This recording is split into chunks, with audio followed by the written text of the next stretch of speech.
الحمدللہ وکفی وسلام علی عباد اللہ الذین اصطفی۔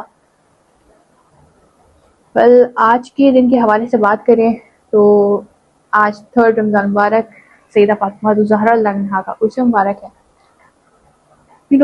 سیدہ فاطمہ الزہرا اللہ عنہا نے اپنا جنازہ رات کے اندھیرے میں کیوں رکھوایا تھا؟ اس لیے کہ آپ نے خود یہ وصیت فرمائی، when I die آپ مجھے ایٹ دی نائٹ دفن کیجیے گا، رات کے اندھیرے میں دفن کیجیے گا۔ ایسا انہوں نے کیوں کہا؟ ایسا انہوں نے اس لیے کہا تاکہ میرے جنازے پر کسی بھی نامحرم کی نظر نہ پڑے، نگاہ نہ پڑے۔ سو اکارڈنگ ٹو ہر ول عمل کیا گیا اور آپ کا جنازہ ایٹ دی نائٹ رکھا گیا۔ اچھا، اب آپ یہ پوائنٹ نوٹس کیجیے گا کہ یہ وصیت کون فرما رہی ہے، جو کہ خود شہزادی رسول ہیں، حضور سید عالم علیہ السلام کی لخت جگر ہے، حضور علیہ السلام کی صاحبزادی ہیں۔ یہ وہ وصیت فرما رہی ہیں کہ مجھے میرے جنازے کو رات کے اندھیرے میں دفن کیجیے گا۔ انہیں اپنے انتقال کے بعد بھی اپنے پردے کی، اپنے حجاب کی اس قدر فکر، سبحان اللہ۔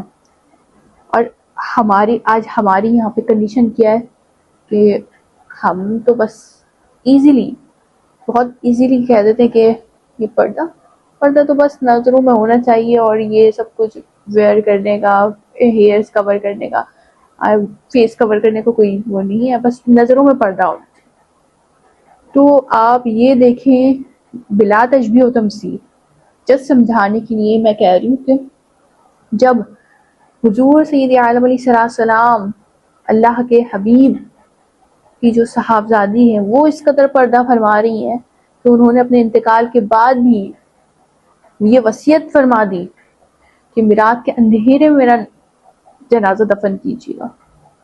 یہ وصیت فرما دی، تو اب ہمارا کیا ہے؟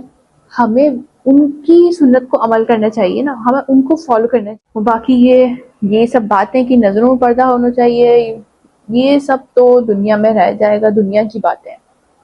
آخرت میں ہمارے ساتھ جو چیز ہوگی وہ ہمارا عورت کا پردہ ہے، حجاب ہے، حیا، جو کہ سیدہ فاطمہ الزہرا اللہ عنہا کی سنت ہے۔ تو آپ اس کو فالو کریں، رائٹ؟